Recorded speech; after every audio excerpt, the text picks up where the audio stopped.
জয়নগরে নাবালিকাকে ধর্ষণ খুনের মামলায় দোষী সাব্যস্ত হওয়া মুস্তাকিম সর্দারকে ফাঁসির সাজা শুনিয়েছে বারুইপুর আদালত। বৃহস্পতিবার ওই মামলায় মূল অভিযুক্ত মুস্তাকিমকে দোষী সাব্যস্ত করেছিলেন বারুইপুরের ফার্স্ট অ্যাডিশনাল ডিস্ট্রিক্ট জাজেস কোর্টের বিচারক সুব্রত চট্টোপাধ্যায়। এরপর শুক্রবার রায় ঘোষণা করেছেন তিনি। উল্লেখ্য, আরজি করের আন্দোলনের আবহে প্রকাশ্যে এসেছিল জয়নগরের ঘটনা, যার জেরে বিস্তর শোরগোলও পড়েছিল প্রাথমিকভাবে। আরজি করের নিহত মহিলা চিকিৎসকের পাশাপাশি তার জন্য বিচারের দাবিতে স্লোগান তুলেছিলেন আন্দোলনকারীরা। কিন্তু 4 মাস কেটে গেলেও আরজি কর কাণ্ডে বিচার এখনো মেলেনি। এদিকে মাত্র 63 দিনের মাথায় বিচার এলো জয়নগর কাণ্ডে।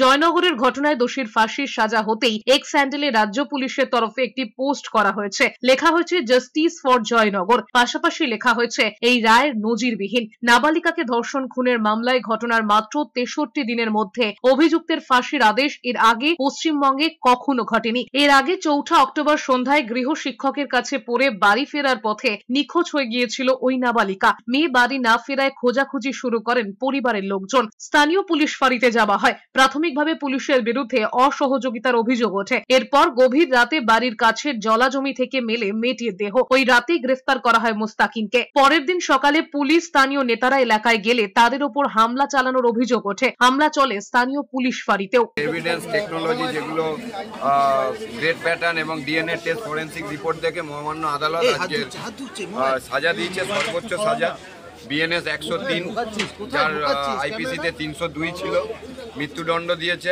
মহামান্য আদালত। আমরা যেভাবে আশাপ্রদ ছিলাম সেইভাবে আমাদের বিচার